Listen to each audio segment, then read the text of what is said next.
Red Rocks or whatever, loading and unloading trucks and setting up stages and flying trusses for lights and the whole bit. So it was fun. That's great. And you get to see all the shows for free. That is great. Wow. Stuart, are you still in Colorado? Get paid to be there, eat their food. Stuart, are you still in Colorado or where are you now? No, I'm in Atlanta. So I left Colorado right after high school. I was tired of the snow and headed to Phoenix. So I went from cold to warm. Gotcha. But yeah, we've been in Atlanta for 29 years when the Army moved us here.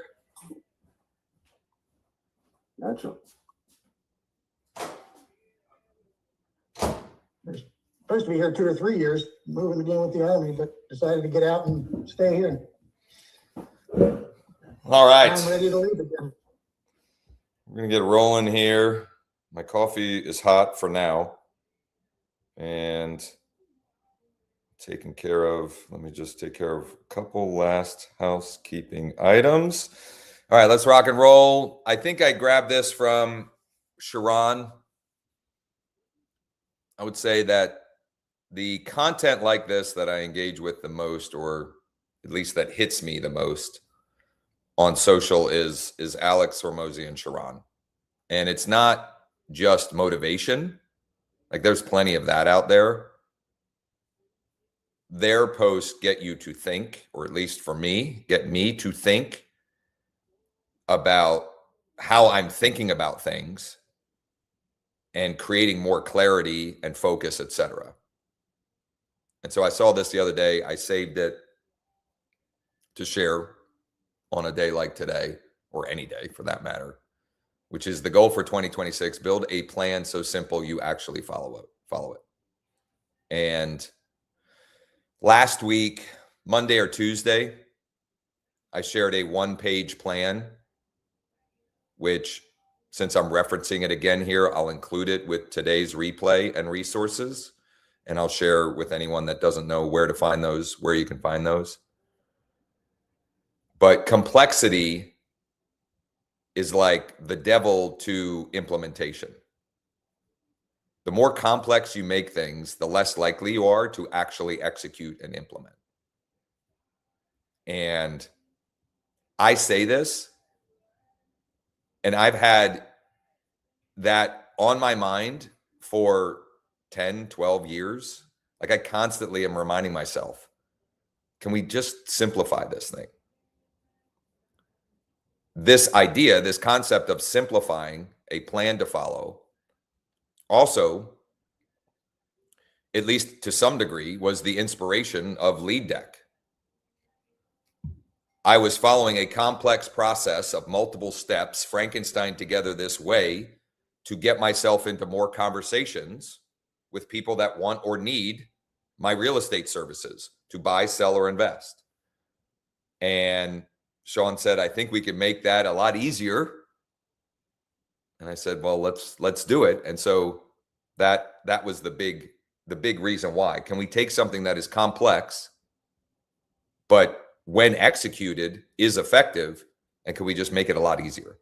And a good chunk of this morning, I'm going to use the tool to do outreach, because I have several deals that I need to do outreach on. I've got some off-market deals. I've got some of my own listings. And it seems like every one of these, I kind of get busy or off track, and I don't end up actually doing that. So I'm going to do that for a good chunk of this morning. For those of you that don't know, it's your first time or whatever, leaddeck.ai/closers is where these replays are being uploaded, transcribed, summarized, infographics, and we're doing our best to include resources that I reference on these as well. For example, 2 yesterday, one was the deal of the week lead generation and conversation system. And the second one is this website lead capture follow-up sequence, which is a 3-step email that I'm sending to people that are being captured using a script that you can check out at fastcashoffers.ai. It's a script you can install on any website that you're getting traffic from or driving traffic to that will capture more of the people into leads. In other words, they don't have to opt in. Now, it doesn't capture everybody. It captures about 15 to 25% of people. But this is a sequence I've been using. And it's not like I'm getting an overwhelming amount of response, but just in the last week and a half, I've picked up 2 new potential clients that replied to one of these 3 emails. And I meant to share one maybe yesterday because we were talking about it. But, there was one that came in over the weekend, I think. And he's in the reserves of some kind. And so he's deployed right now. But he said, I don't want you to think I'm ignoring you. This is what I'm looking for. I'll be back in, I forget, 90 days or something like that. And I'd like to get together and see what we can do. So it's more effective than not doing it. Is there a more effective version? Probably, but it's working on some level. And then actually there was another one that came through. She followed up on, I think, the second email in here. She told me her buy box. She told me what she was looking for. I got her set up in my MLS. I confirmed that I have her set up. And I also told her I'll keep my eye out for off-market deals that might fit her criteria as well. And so she's been very engaging, and we'll see. We'll see. I thought I would share. Go ahead, James. It sounded like you were. I was just going to say, I'd say I have to go look. 90% of mine are out of state. They're not from Colorado. I don't know why. That's interesting. I have a fair amount, but I wouldn't say mine is as high as 90%. No, it's not like I'm my site's all built, for searchability or anything. But I don't know. I don't know how to figure this out. But I'll at some point I need to figure out how to figure this out. But the organic traffic to my Bold Trail website keeps climbing. And when you capture leads using this tool, it tells you exactly where they came from. It tells you, like, did they come from Google, Facebook, Instagram, Nextdoor, whatever? And it also tells you what page they were looking at. And I totally forgot about this. It is even video recording what they're doing on your website. I forgot about that. Yeah. I had totally forgot about that. We shared it with Joe a couple of weeks ago, or we had him on the mastermind before Christmas, I guess. Which reminds me, I'm not getting that stuff in the school community. I got to do that. But if you want to check out that replay to see how this works and to kind of, I don't want to get into a deep dive on this because I'm already, this is already a longer intro than I intended. But if you want more information, context, examples, how it works, etc., if you go into our free school community, I'll drop the link in the chat. It's just leads, listings, leverage. It's completely free. And the most recent mastermind replay on December 12th is, we'll walk you through it. It'll show you where you can sign up for free to try it out and all of that good stuff. And I had forgotten that I put that same smart campaign that I also just copied and pasted for those that aren't using Bold Trail. Stephanie, go ahead. Okay, so I'm a little confused. Is this that page that you just had up? Is that with the email sequences? Is that the same that was listed in your school community? Yes. Mastermind? Okay. Hello, this is Josh. Sorry, I'm following my own rules. Okay. Scam call. So are you asking, is this share code that was in this school the same thing? Yes. Yes, they're one and the same. I had forgotten that I put that in there.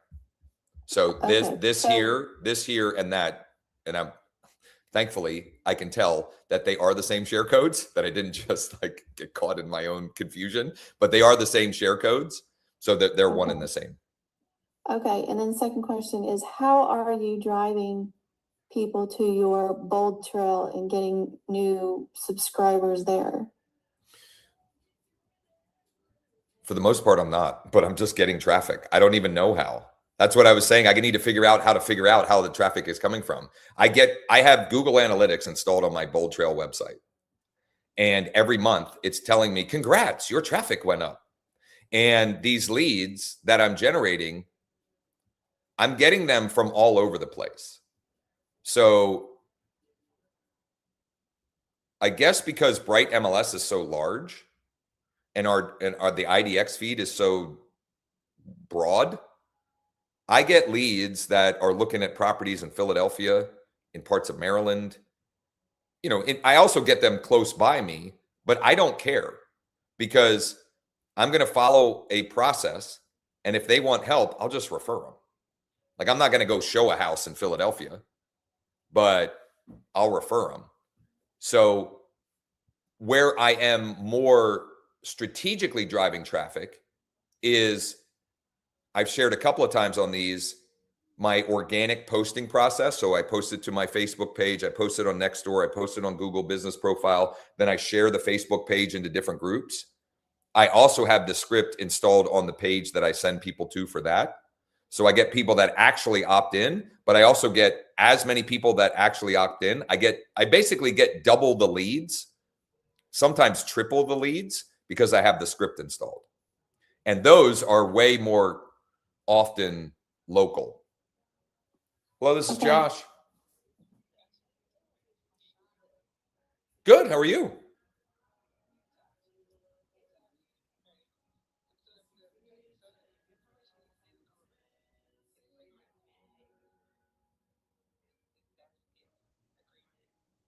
No. So what I sent 20 minutes ago, that's a seller's property disclosure. It's required in state of Pennsylvania, and it's 2 other disclosures that our brokerage requires. That is not the listing documentation. That's a separate packet I would send, but these are things that are required. So I figured, let's knock these out as soon as possible, and then I can send out the actual listing docs later today or tomorrow or later in the week.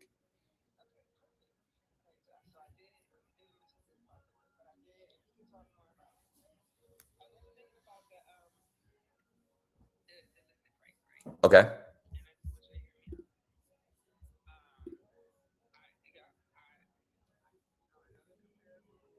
We compared it, but this is what I was thinking. I was thinking about my basement. The day that I don't know. Well, since we're getting closer, the shed and the playground set and my trampoline set, I can remove it, but I'm gonna leave it here. Okay. That all comes with the house. Okay. That is wonderful. That doesn't actually impact the real value of the actual house. Okay. Yep. Nope. And now, it might make it more valuable to someone that wants to make an offer that has a family, but as far as appraised value, that is not something that has a tangible impact on value.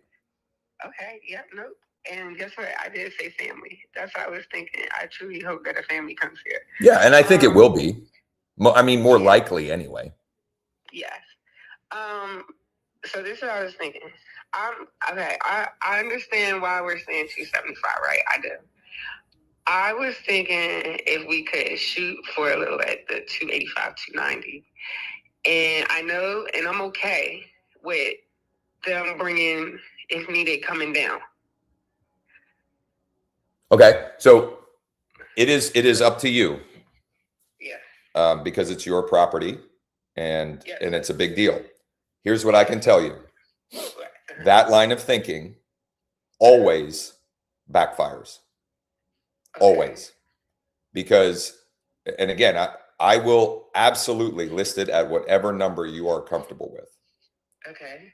But if we want to get as many offers as quickly as possible, and therefore get the highest sale price possible, starting high has the opposite effect. And I'm not just telling you that. I can show you a mound of evidence for that. So if you're okay with the fact or the possibility that if we price it high and we don't get much activity, and it may take 2, 3, 4, 5, 6, maybe 8 weeks to get an offer that makes sense, I'm okay with that. But I wouldn't make a recommendation to you if I didn't think it was in your financial best interest. And again, all of that said, you have to be comfortable with whatever the number is. Okay. No, I appreciate it. So what you're saying, what I'm gathering is that, and we can definitely, I'll have time later. We could talk more. And we don't have to decide this right now. You know what I mean? Like we have a few days until we decide what the final starting price is. Okay, that's good to know. But so what you're saying is that, and I guess I'm stuck on. Maybe you can help me here. You know the house up the street. That's what, and I mean my house is very much similar to that one. Remember that one you showed me? The one that I showed that was the comp? Yes. Yeah. Yes, that one did sell at 275. I know. Yeah. What I'm saying is if we price it at 275, we're way more likely to sell it to at closer to 300 than if we price it at 290. And I know that's counterintuitive, but I have a mound of evidence that shows us. So wait, okay. And I'm sorry not to cut you off. No, you're fine. You're saying if we list it at 275, I could get a price higher? So the goal of pricing it strategically at or slightly below what we think it will sell for is it is. I've seen it time and again. It's essentially a math problem. What I mean by that is this: the more people that are interested, the more people that see it online and are interested online, the more showings we have. The more showings we have, the more offers we will get. The more offers we will get, the more negotiating power we have, because you only have one property to sell. And if we have 5, 6, 7, 8, 9, 10 people making an offer on the property, it's simply supply and demand. Exactly. So then I can go back to the 3, 4, 5, 6, 8, 10 of them and say, this is where we're at. We have all of these offers. We're going to give you 12 hours or 24 hours for you to bring back your client's highest and best offer.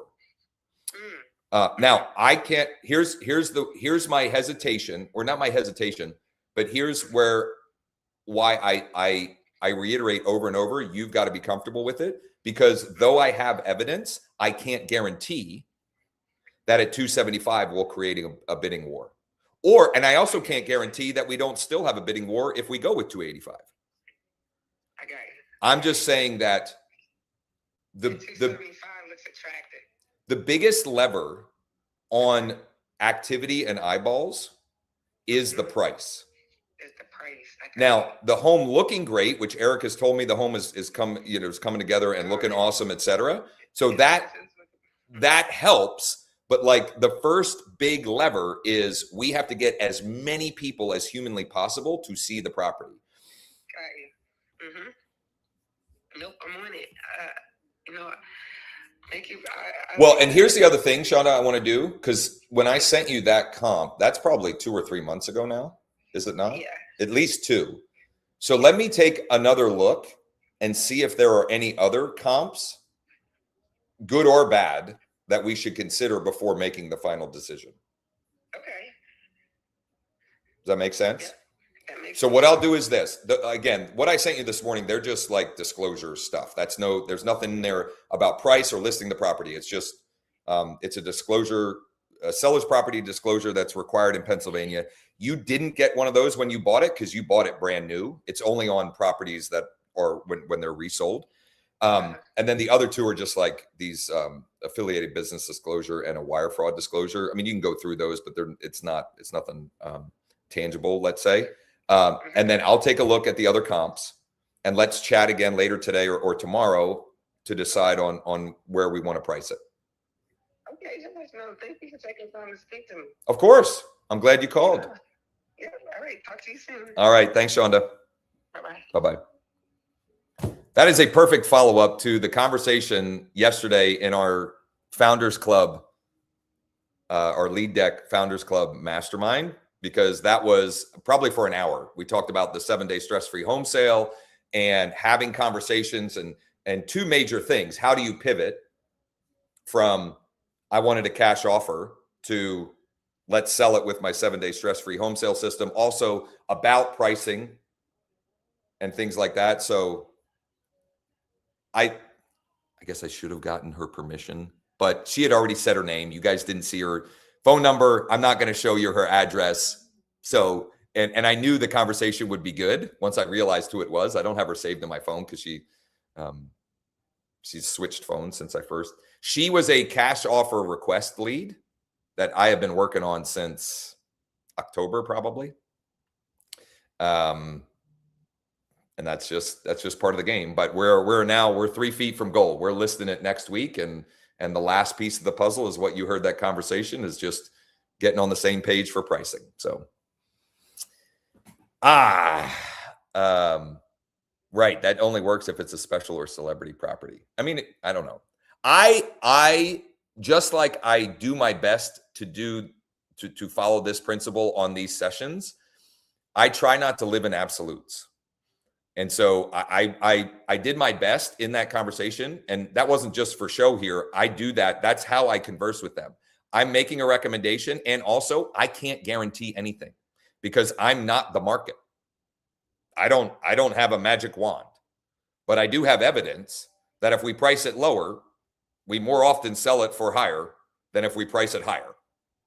And it's but there's still a equilibrium there of what's too low, what's too high, et cetera. So, and what she mentioned in there is a comp almost identical to hers, 0.2 of a mile away, that sold in September, that sold for $275. Now I could make the case that maybe hers is a little bit better, but even more reason that we should start at $275, because that means everybody's going to think like, this is great. And we'll have a frenzy. The other thing, this didn't come up in there, and I didn't want to bring it up here, but I will sometimes reference what the Zestimate says, because consumers look at what the online portals say. And if we're way over the Zestimate, like it or not, that will cause a potential problem, because there's a lot of people looking on Zillow and they see it. And it's, we're listed at 300 and the Zestimate says 274, and they're going, why am I overpaying for this? So I don't understand why I should pay that much for it. Something's not adding up here. So I didn't mean to interrupt you, Stephanie, but again, I'm doing my best on these to follow my own rules, which is answer your dang phone. And by the way, both of those weren't saved numbers. Both of those I could have assumed were scam likelies. And one was a scam or a spam call, but the other one was a client. And I would have figured out eventually that it was her, but I don't have her saved in there because she just got a new phone number. So, all right. Where was I? Oh, geez, Louise. I'm going to put together with the replay of this, number one, which is there were 3 cash offer request leads that I've gotten this week that I've either talked to on the phone or through text or both, that this morning, I should have gotten to it yesterday, but whatever. This morning, I sent them Loom video replies with estimates of value, preliminary offer options, and planting the seed for my 7-day stress-free home sales system. All 3 of them were more in the curious, thinking about selling maybe sometime later this winter or springtime, but it wasn't like, I'm in foreclosure and I got to sell it next week. Okay. So different type of leads, like interested, some motivation, but not a tipping point. Well, it's almost 10 o'clock. I have a FSBO from Monday that I have a call scheduled for 10 o'clock. So we'll do that on here. And then I'm going to do buyer and seller outreach with Lead Deck if I have any time left. I'll also plant or share our weekly mastermind, which is normally at 11 a.m. Eastern on Wednesdays. Well, I mean, it still is. But last week, Stephanie was a willing volunteer, and we did a deal sprint. Today, I have 2 willing volunteers, Greg and Campbell. And I think Dana might be doing the sprint live. And what's going to end up happening is I'm not going to have time to do nearly as much outreach here this morning as I would like. And so I'll be doing it there too. So it will be more of a work session and just sharing here's how this conversation went. Here's how we found the deal, etc. The big bottleneck last week, or one of the big bottlenecks last week, was Stephanie getting a hold of listing agents because they weren't answering their phone, etc. So it took us a while. So I asked Greg and Campbell to bring deals. I asked them to complete step 1 prior so we could get right into let's find the buyers and let's start doing the outreach. And so Campbell, I know, does. Greg, I haven't heard from. I'm hoping he does. I've got deals depending on how many, how much time. I now have 4. Oh, beautiful. Sweet. Well, we won't even get to all 4, but we'll at least work through a couple of them. And 2 that are rental homes and 2 that are triplexes. One Beautiful. triplex and 1 rental home.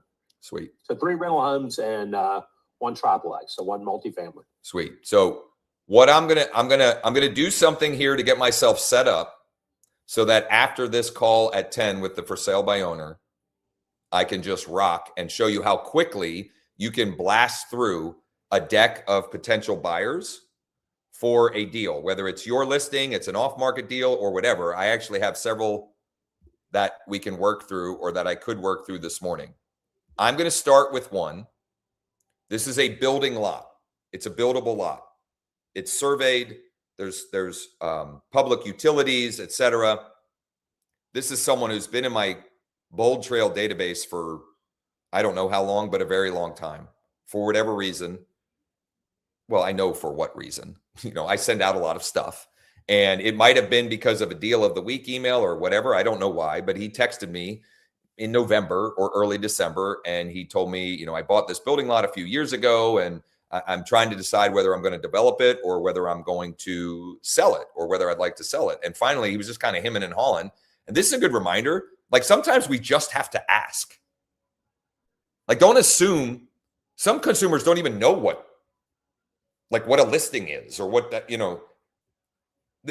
some of the most simplest things we take for granted.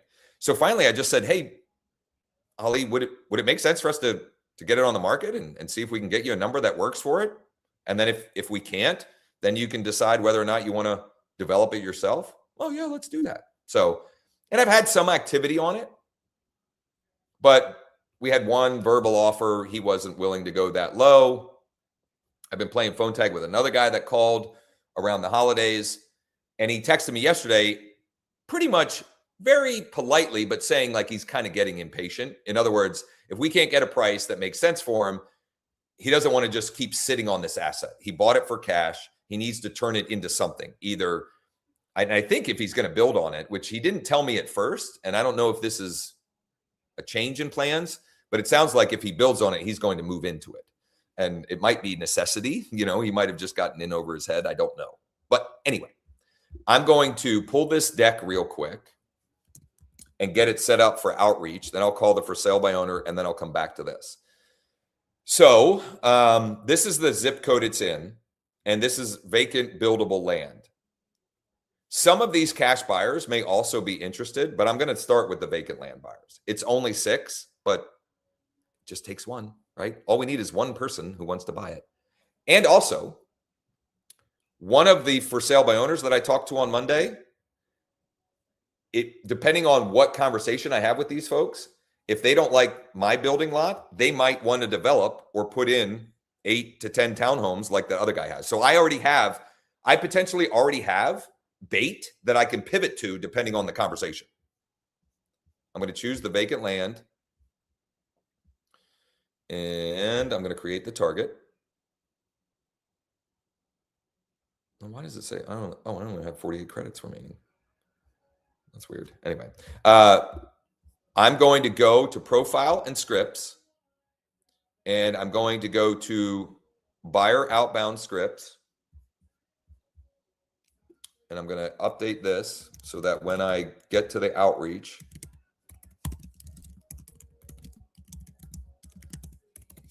that I can just tap to text, etc. It looks like you may have purchased land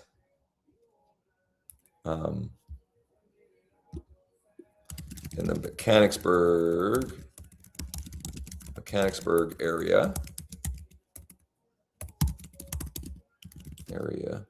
recently. I'm just curious if you're looking for any other building lots. Right now, we have one. We have one. We have one.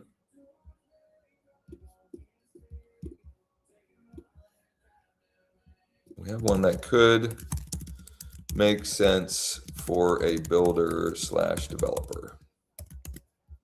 Let me know either way. I'm gonna edit the text. Looks like you had purchased some land in the Mechanicsburg area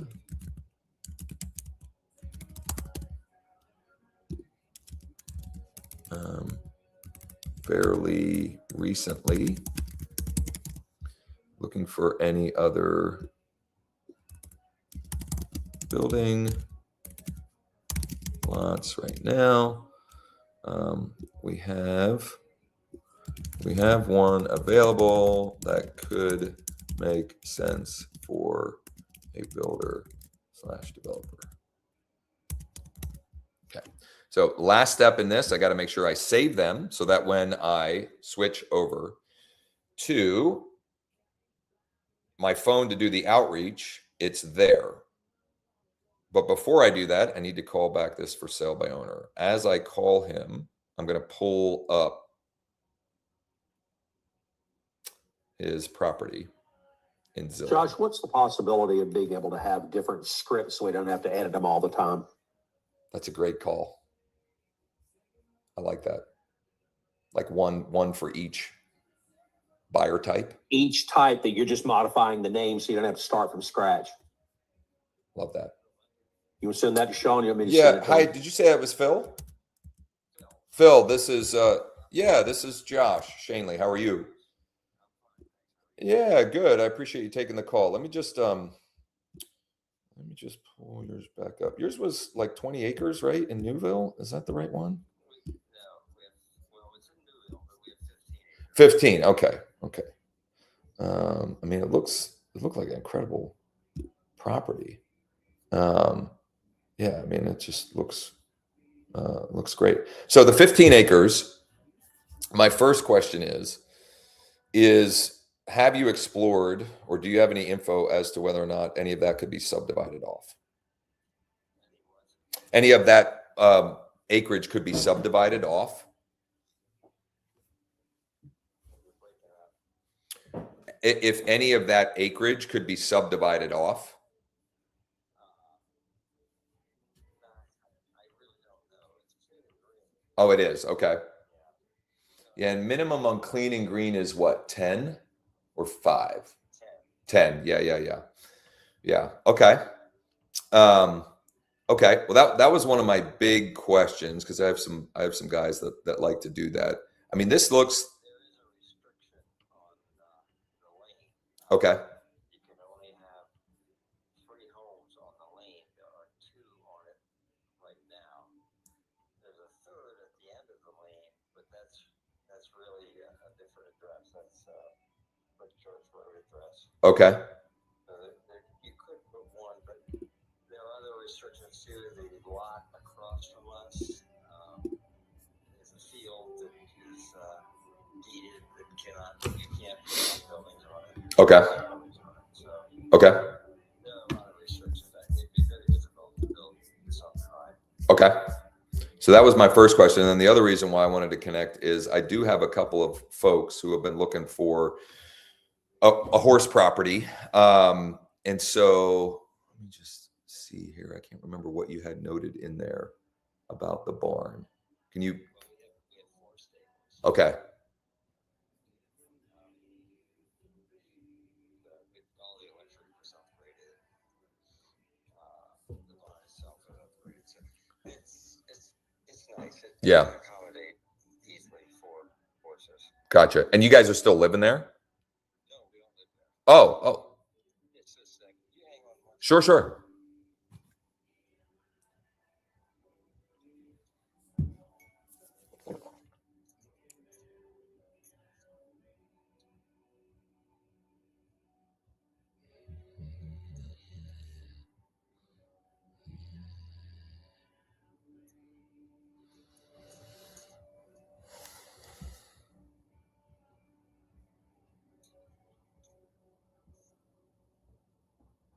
It's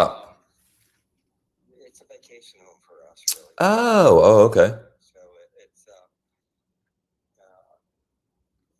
it's about 40 minutes from where we live. We live in Mechanicsburg. Gotcha. And we bought it in 2009 just as kind of a getaway. Mm-hmm.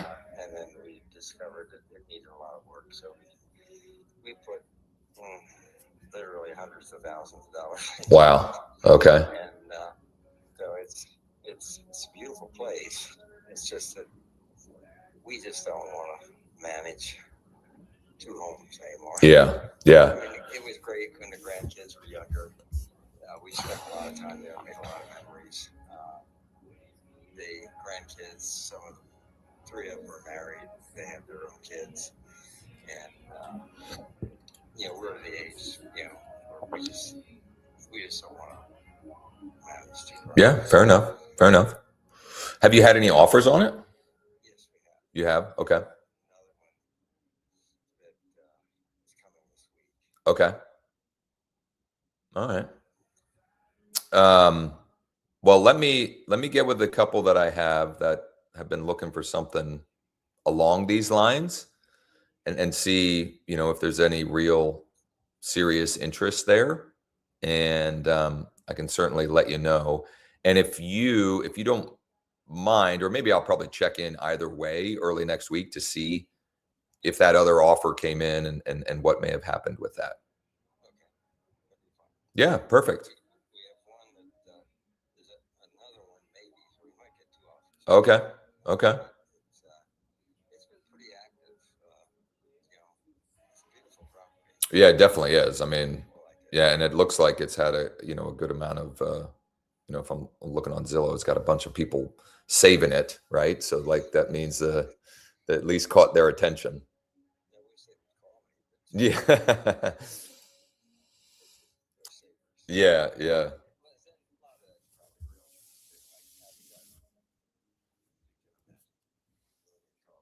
Sure, sure. Okay.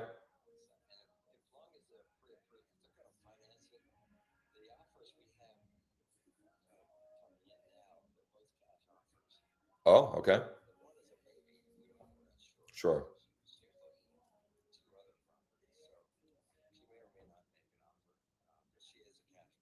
Okay.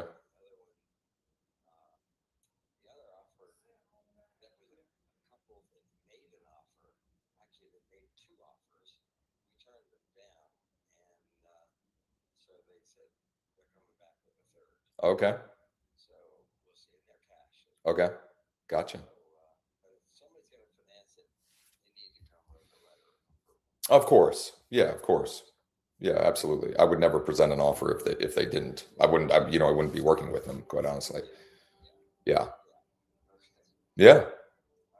Well, thanks for the time, Phil. I'll let you know either way. And for your sake, I hope what comes in is strong. But if not, I'll see what we can do. Awesome. Thanks. Yeah, I bet. You bet. Bye-bye. Okay, so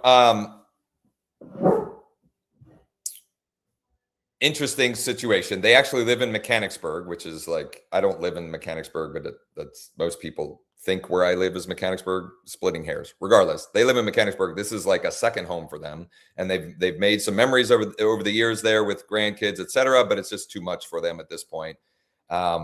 It's been, he's had a lot of activity. They've had a couple offers that they've turned down, which tells me they were low. Significant. If I had to guess, they were in. It's listed at just under $1 million. If I had to guess, they're probably in the $700,000 or $800,000 range, just by his feedback. I was being truthful when I said that I have some people that are looking for horse property, because I have had conversations with people, at least a few of them, because of my deal of the week email, that have told me they're looking for a horse property. Now, I don't know that any of them have the budget for this, but I wanted to do that call, A, because he responded. B, I thought it would be good practice for me. C, just, more examples of how those conversations go. And like, I don't care I'm going to do some work to see if I can bring a buyer, but I'm not married to it. And it's just practice. Like that conversation was good practice. And I also learned that he owns a home in Mechanicsburg. So after I follow up with him again, I'll probably add him to my Bold Trail and put his address in and put his email in and put him on a market report and put him on my monthly news direct mail newsletter, because at some point they might sell that house. They might want to move south somewhere warm or downsize or whatever. So very pleasant, easy conversation. And, there's very little bad that can happen when you have conversations. Larry, great question. Do you know if he will pay a fee? He did mention that. And also he had already indicated that. So this was, so I led with the, is it still available? Yes, it is. Awesome. Thanks for confirming. Wonder if we brought you an acceptable offer, would you be open to paying a finder's fee? We can talk about that. If you have a qualified buyer, I appreciate that. Any chance you're available, blah, blah, blah. And then he told me, how about 10 a.m. tomorrow? So he had already acknowledged that, which means, it gives me more, a little bit more motivation to see if I've got anybody in my database that might be interested. And so I don't think I would send that one or will send that one as a deal of the week. I'll send it more like who do you know? And my deal of the week's going out today. I might send that out Friday and just a short text only email that says stunning horse property available off market. Who do you know that might be interested? It's an off market, blah, blah, blah. I'll do something short and punchy and text only just to see if I get anyone that raises their hand or forwards them, because 3-step blueprint. If I get any response or conversations, they may or may not be interested in that one, but it means they're interested in something. And so I can then go to step 3 and find them something, right? So it like kind of relates back to, like, I didn't close the gap on this. For me, my plan for 2026 is twofold. I want to close 100 transactions. That's the goal.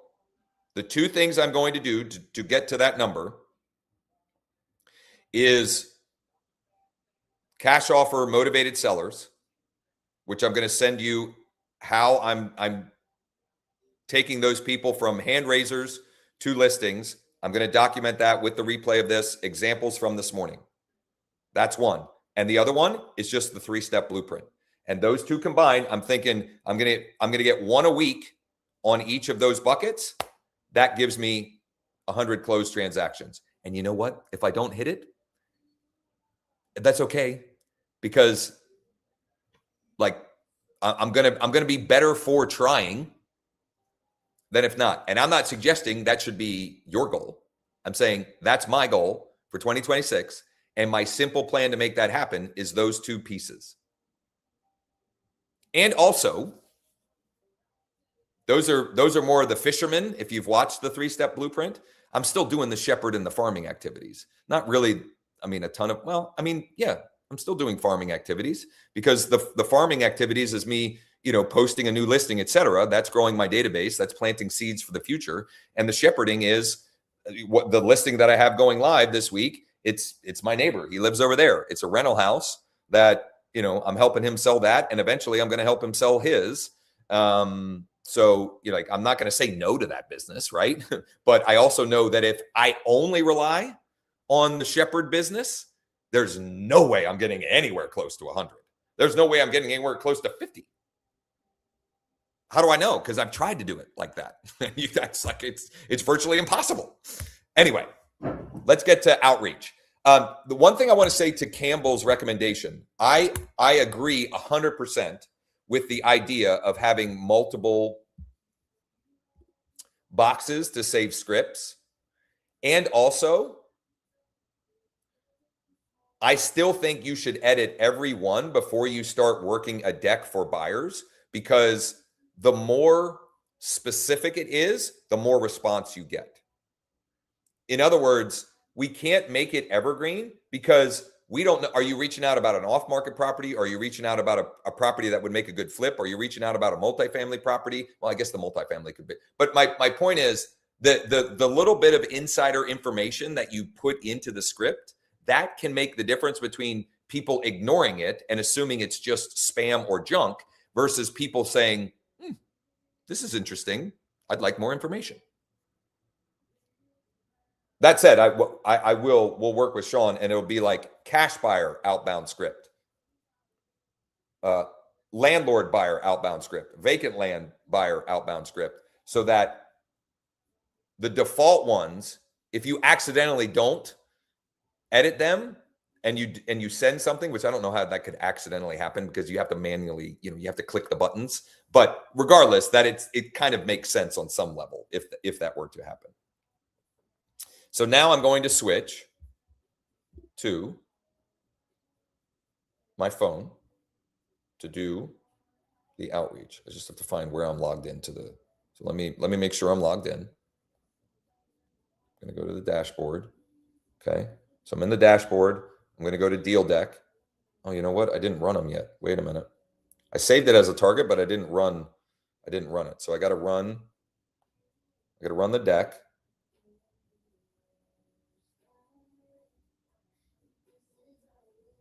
See what happened. Okay, 6 leads. So there they are. So I got 6 of them. So I tap that green 6 button. Now this is the deck. Okay, so this is the deck of cards, but now I've got to go one by one through the deck.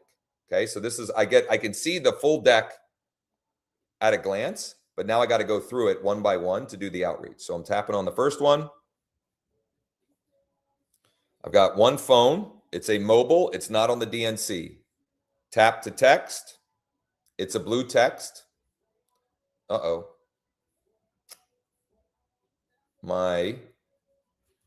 Did I not save it properly? Hold on. It was an old saved message. So let me make sure that I saved them. You know what? I think I clicked it, but it wasn't like highlighted. So let me try that again. Let me refresh. There it is. Okay. User error. I thought I had saved it, but I didn't. So there it is, pre-populated, bang. And I'm going to tap to email.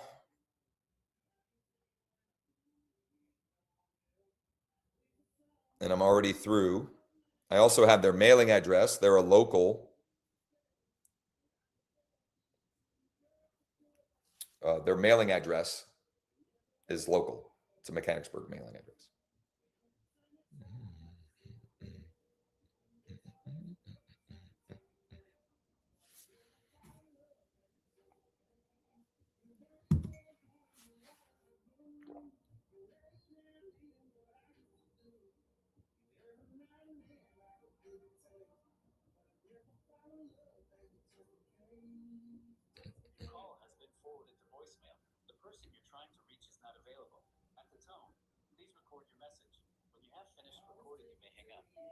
Yeah, hi, this is Josh with eXp Realty. I realize this call is a little out of the blue, but I was calling because it looks like you had purchased some land in the Mechanicsburg area sometime in the past year or two, and we have a building lot available for sale. So I was just curious if you're looking for anything else like that or know anyone who might be interested.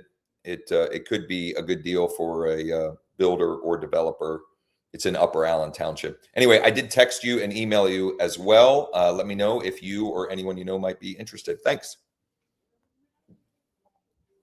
Stephanie, can you explain what your recommendation is? I'm not following what you're. Yes, so on that page where you have the scripts, you have the buyer scripts and the seller scripts, we could like maybe put, I don't know, 8 or 10 scripts for sellers for a particular type of property, and then have a button next to it, and then click it as a default for that session. I don't know if that works or not. But it would be a way of getting a bunch of different scripts in there without having to change it every single time. And you just click the button next to the script, and that would default for that session. And then you could switch them based on that little box that you click. All right, I will get with Sean to think through how we can do that in a way that is simple, clean, and intuitive. I think we can do it. I just have to think through I want to think through the best way that we can do it, because I would still want to edit it, because it is something that will increase the effectiveness, and no one single evergreen version of it will be sort of perfect, let's say. So, Okay, so I'm not saying thinking- no. I think it's a great idea. I just want to figure out the best way to do it, the cleanest way to do it. And having a variety of them, regardless, to work from is valuable. And one of the reasons why I have a couple of different deals that I want to work through is because I had someone ask this morning, one of our Founders Club members, hey, do you have a doc that has all of the different buyer scripts depending on the situation or scenarios? So, you know, it's definitely something that's needed. And I'm sorry, I cut you off. You were trying to say something else. Okay, well, my thought on what it would look like is you would have a main category of, say, seller scripts, and then down below that, you would have, you know, an indent, you know, whatever type sellers there are, and then the script with a little box over to the side. And then that box or the script could be editable too. I mean, you could have. Right. Well, they'll have to indent. be. They'll have to be, Right. for sure. Right. Yeah. But then you'd have a little box next to each script, and that would be the one that defaults for that session. And, you know, at least it gives us a starting point to edit the type of seller in there without just starting from scratch every time. No, I think that's a great recommendation. I didn't see your question before about how are you generating the cash offer request leads. I'm going to answer this and also say that for most of you listening to this, you shouldn't do what I'm doing, because, or at least not right now, because unless most of you listening here can hit your transaction goal for the next 12 months using the 3-step blueprint. I am trying to get to 100. That blueprint, I am confident every one of you in here, if you followed the blueprint 2 to 4 time blocks a week of 75 to 90 minutes, I'll even say 45 to 90 minutes, you can do a deal a week. Like, no question. I'm trying to do at least 2 a week. So I have another main pillar of fisherman activity. I am paying for those cash offer request leads. I'm using several what are called PPL companies, and I have an agency that I'm paying to do Google pay-per-click for them. And I will be very honest, even over the holidays, as I'm thinking through it, I was like, do I really need this to hit my target? And I think I could probably do it without them. But I've gotten down the line enough that I feel like I got to give it at least another 2 to 3 months before I cut that off. And I will, since I mentioned it, I will include today, and I'll pull it up as I make my next call. I'll drop a link in the chat that has my recommended PPL. And that is, if you're curious about that or want to try that out, that to me is the best place to start. And I break down the different ones that I have used and am using, their refund policies, strategies, like how they, like the quality.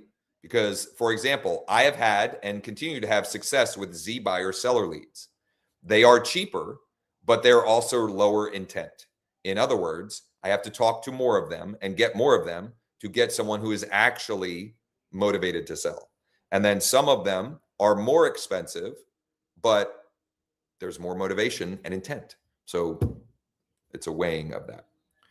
All right, the next one in my deck here, I have 3 landline. Can I give you a success story? Please. I've been gone for the last 12 minutes. I know. I can running the see lead. your avatar talking the whole time. I love it. I love it. I want to tell you what happened. Lead came in for a type of business that I really do not work.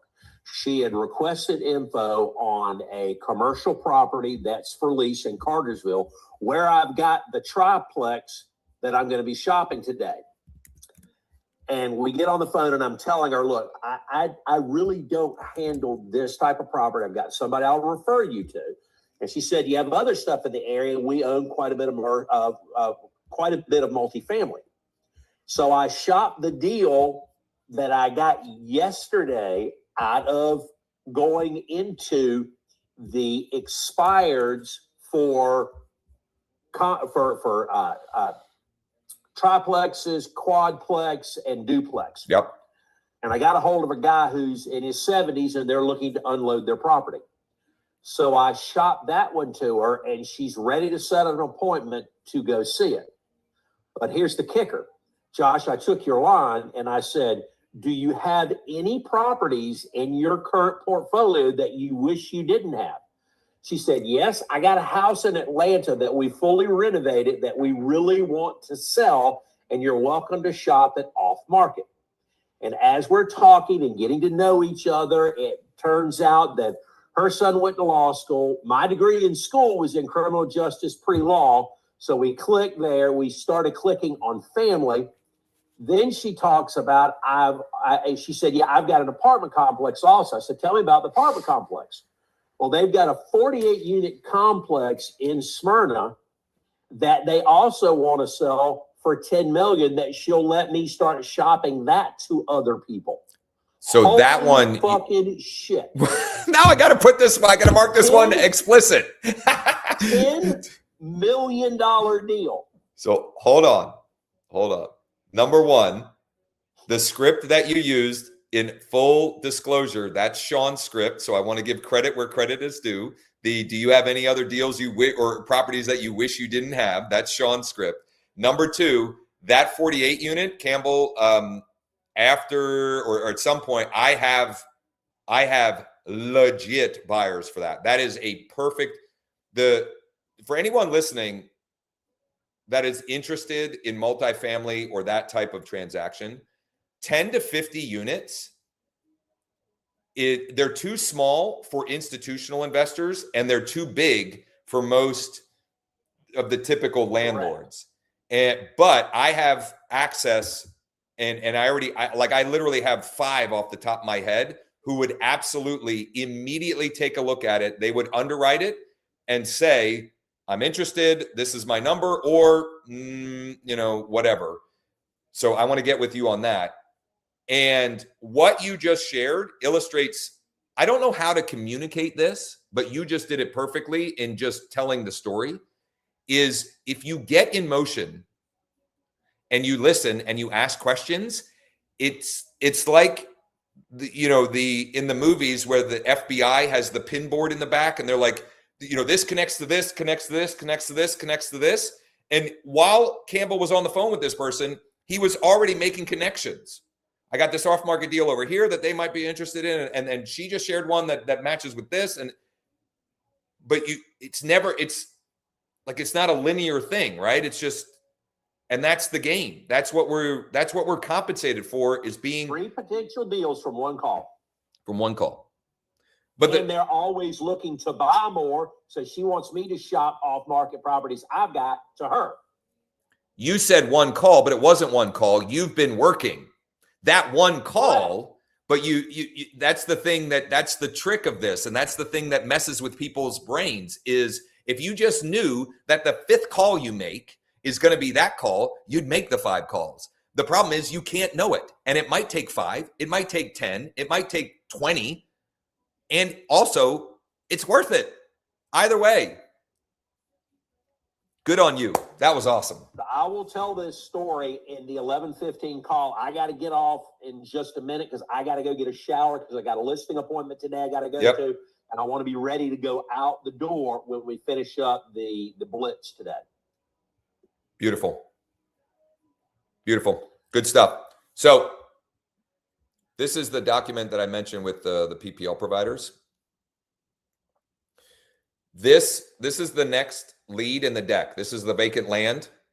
There's only landlines and they're all on the DNC. So I'm going to try to enhance this. We have 2 layers of skip tracing built into the tool, which, by the way, if you're not one of the Founders Club or you're not using it, you can go to leaddeck.ai, leaddeck.ai, enter your zip code, and it'll give you lead counts. You can take a test drive of it, get a few free credits. And then if you're interested, there are multiple next best step. You can watch a workshop on demand. You can set up a personal, like one-on-one test drive and check it out. It looks like no other data came back, but no harm, no foul. Like there's no, if additional skip tracing doesn't work, it's just, you know, there's nothing negative happens. I've got a mobile number here on this one. Wow, that is quite a first name. I've got a mobile number on that one, so I'm going to tap to email, or I'm tap to text and tap to email. Maybe then you'll understand. All right, and just because I want to get to one more deck and 11 a.m., I'm going to try and keep working through here, which is I'm explaining why I'm not calling all of these. It's just a time constraint thing. This one is a mobile number. It has a mobile, but it's on the DNC. I'm going to skip it. I'm just going to email. I have found that with buyers, they actually respond to email. When I did this work last Monday. I emailed 5 buyers in a deck. One of them responded. And that was one small sample size, admittedly. But generally speaking, 1 out of anywhere in 5 to 10, to me, buyer side respond because you have something they're looking for. You have something they want. You're not I don't know. You're not trying to force a round peg into a square hole. I don't know if that makes any sense or not, but this one is also on the DNC, so I'm just going to tap to email this one. And I wanted to pull up one other deck and just, I don't know, kind of tell a little bit of a story similar to Campbell's story there. These are also all on the DNC. I will, I'll say I haven't worked the vacant land buyer leads very often. Man, I think I'm talking too much this week because my words just don't want to come out. So this is maybe the second vacant land deck that I've worked through. We'll see.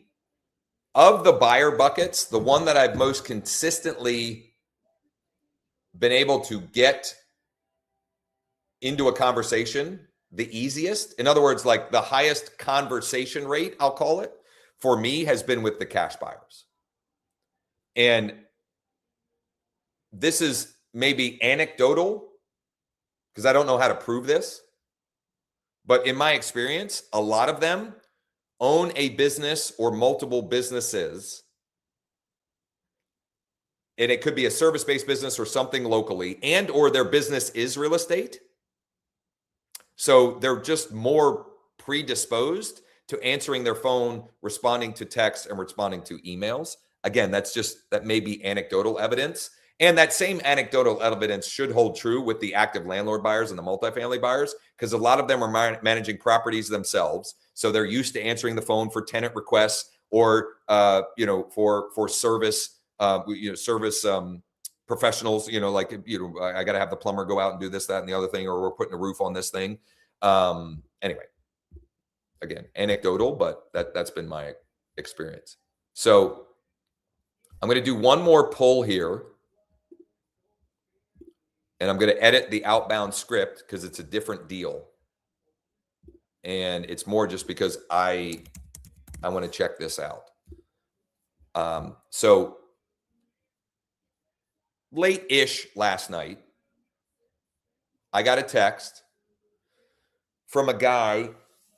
I can't remember how I connected with him, but he's not licensed. I don't think he's licensed, but he's more of a wholesaler. And I've sent him some deals that we had to see if he could find a buyer, and vice versa. And he texted me last night and he asked, "Do you have any multifamily buyers?" Or he said, "Do you have any buyers in Hanover?" And immediately I have 3. Like, I know immediately I have 3 from the 3-step blueprint. In other words, before I started doing these closers cafes like this, open on Zoom, and I was just me live streaming, in October or November, I don't remember when, I went and found a deal. It was a bank-owned property in Hanover. I used Lead Deck. I found the cash buyers. I started doing outreach. I have at least 3 of them saved into my phone. He then said it's a 3-unit. Now, those guys might be interested, and I'll reach out to them. But I also figured, let me pull the actual multifamily buyers as well. So let me find, I don't want 63. 63 is too many. This is for all of Hanover. I made this analogy a couple of times yesterday. If you've been looking at Lead Deck and what we're doing, and you're looking through it from the lens of the typical internet lead conversion, this is not what this is. Typical internet lead conversion is 1.5, or I'm sorry, 0.5 to 1%. So you get 100 leads, maybe it turns into 1. That is not what this is. And I'm not suggesting like it's 100% conversion, but it's exponentially greater than that typical lead conversion that you think of. Susan, go ahead while I find the zip code for this one.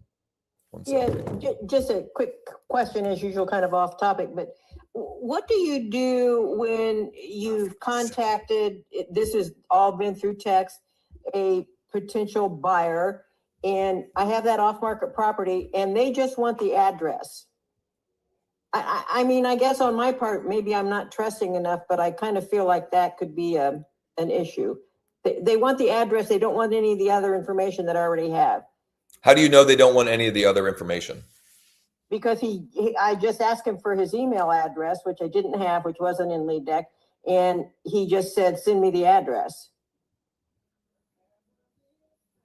Well, two possible answers, and you pick. I might just ignore him. Okay. Reason being, you got someone in conversation. I guarantee you can get others, and others that are maybe more engaging. That is not what I would do personally. Now, this off-market deal, I guess, let me ask one more question. What is this off-market deal? It's a home that is in pre-foreclosure. It needs repairs, but there's about $100,000 gap between what he needs or what he thinks he can get, or what I think he can get. Do you have, like, how did you find that one? Oh, that is the guy that I ended up sending a letter to because he was a seller on the DNC and I didn't have an email. And he responded back to me. Okay, so he responded back to you how? In other words, what level of rapport and relationship do you have with this person? I've been there. I've met him. I've taken photos. Perfect. So this is what, if it were me, this is what I would do. I would send a personal video message back to this buyer. It would be a Loom video for me. It would be a Loom video, but whatever you have is fine. I would send a personal Loom video. It would be on my laptop with my webcam. I would have the pictures pulled up. And if you have any other info, I would open it by saying, I would have his name flashing on the screen. Hey, thanks for your interest. I'll include the address with this. I thought I would give you other information as well, so you can save time and quickly underwrite or do your due diligence. Here are all the photos. I've already met with him. This is the situation and scenario. If you're interested and would like to check it out in person, let me know. I can schedule with the owner. I've got a good relationship and rapport with him at this point. That's how I would do it. If you get the sense that that's not a good idea, or if you have a funny feeling about this guy, I would just ignore him, because you have a real cookie. You have a real deal. Off market and distressed, you will not have any problem finding another 5 or 10 of those people who will be more communicative. And also, just because he's saying that doesn't mean that he won't honor and value you. He may just be legitimately busy and be more like me, who is very direct and just wants, I want the information in as clear and concise and short window as possible. So if you send that video to him, it had better be less than 60 seconds. Closer to 30 if you can get it. No fluff. Hey, Jeff, it's Susan. I've got the address here with this. I also thought I would send you the photos and let you know that I've already been at the property. I've got good relationship and rapport with the owner. If you want to check it out in person, let me know. I can get it scheduled for you. That's it. Okay, perfect. Love it. I guess I was just kind of taken aback when he replied. He just now replied back and said, send me the address. Done, finished. Okay, why were you taken aback? Well, because I've already done the research. I've got some research. I've got a list of the updates that need to be made. I've got a list of the updates he's done. Just a lot of information that a flipper would want. Okay. No? So, no, because someone like that, you may give them the address and they have a buy box and it's clearly defined, and they can say, I don't buy in that neighborhood. So what you're viewing as a negative thing may actually be a very positive thing, because in my experience, the more clearly defined the criteria the buyer has, the easier it is to bring them that. Where it becomes difficult, how many of you have ever had a client, a buyer that's like, I'm looking anywhere in a 45-minute radius and anywhere from 200 to 500,000 and anywhere from, 3 to 5 bedroom, like that becomes impossible. I'm like, what do I do with that? Like, I'll set you up on a search alert, and then when you have a better idea of what you're actually looking for, I'll get to work for you. But until we have more clarity on what that looks like. For example, I don't know if you said I've got an off-market deal in city, but he may know that he buys in that zip code and he doesn't buy in the other zip code. And I'm not suggesting that may be the case in this one. I'm providing an opposing view to what you viewed as maybe standoffish.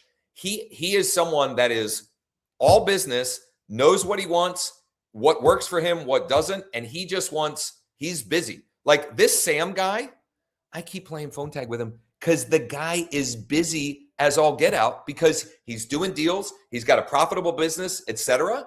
And so people like that, busy people are more likely to be like that. And those are the people that you want to work with, because there's a reason they're busy. And also, you have a great deal, a great cookie, so you can find a whole bunch more of them, and some that you feel like you connect more with. So either one, I think you're fine. I told you what I would do. If you want to ignore it, you're going to find plenty more anyway. Thanks. You bet. I appreciate it. Yeah. Looks like you're a pretty, you own a couple multi-family properties in the Hanover area. Just looking for, just curious if you're looking for any other deals right now. We have an off-market 3-unit that could be a good addition to your portfolio. This is going to be the last thing because I'm going to have to regroup before the sprint. Let's see here. Let me know either way. This came up. It wasn't on this, I think it was helping Hillary on my team do this outreach. In the email body, I don't have my signature, like my full name, EXP, etc., because on my phone, I already have that as a signature. So I'll show when I tap to email, it pre-populates on my phone. If you don't know how to do that or you don't have that on here, you can put that in there. So if I didn't, I would put Josh Shanley, line break, EXP Realty, line break, my cell phone, parentheses, call or text me at this number. And I would put my office number, because in Pennsylvania, if I put my phone number, technically I'm supposed to put the office number. And even though it's a personal email, I mean, there's no harm in putting it there. I already have that saved and that pre-populates on my phone, but if you didn't, you can do that in here. Okay, hold on. So looking for any deals right now.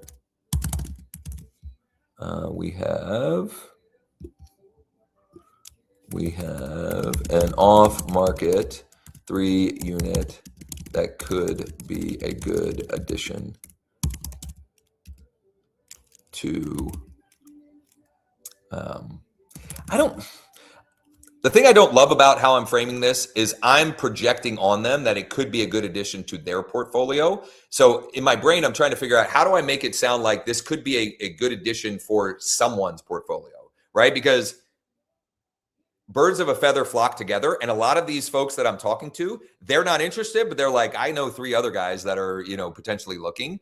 So maybe if I talk through this, and I still have to edit the top part of this, it'll come to me a better way to frame this, because there are some people that receive that and they're like, this guy's telling me I should buy his 3-unit? Like, who is he to say? I don't even know who this guy is, right? Like, I don't know. I'm just trying to put How about this? It could be a good addition for the right investor. Yeah, we have an off market that could be a good addition for the right investor. Perfect. Which is kind of how I had it before, or somewhat, or I've used that example before. So thank you. That's great. Looks like you, what did I say up here? You own a couple multifamily properties in the Hanover area, and that's good enough. I'm going to save. It actually saved. So this is lat 1047. Oh my goodness. All right, so it already got him up here. I'm just going to do one, and then I got to hop off and regroup for 10 minutes. So this first one here, look at this, 70 properties, 70. Sandy owns 70.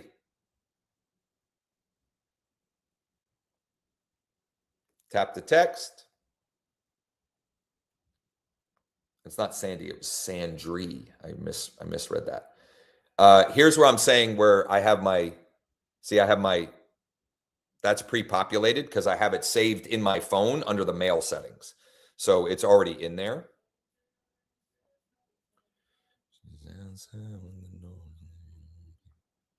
What happened? Hold on. There we go. So I sent a text and 3 emails in 60 seconds or less. If those for those of you that want to join us for the deal sprint, let me get the link in the chat. You can check out the replay of today's and this is episode 8, I think, of the Closers Cafe in the new format. All of those are at leaddeck.ai/closers, leaddeck.ai/closers.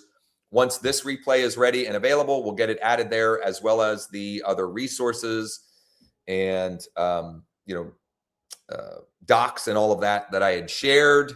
And I mean, the deal sprint should be fun because Campbell's he's already won the deal sprint as far as I'm concerned. Like, he can take the day off. He already has an appointment this afternoon, a listing appointment, and he just created those opportunities or potential opportunities while we were live here. So, and I'm glad that at least one person hanging out here is also, working as I'm working, right? Because as much as I love you all being here with me and watching and asking questions, I want you to be taking action and implementing as well. All right. Thanks, everybody. If we don't see you on the Deal Sprint, I'll be back here tomorrow morning. Quick scheduling note, no cafe Friday or Monday. My kids have off Friday. I don't know why. We just had the holidays. They just had a bunch of days off, but they have off. So I won't be going live. And then Monday is MLK Day. So they're off for that. So tomorrow and then not again until Tuesday. See everybody, if not tomorrow, in apparently 10 minutes.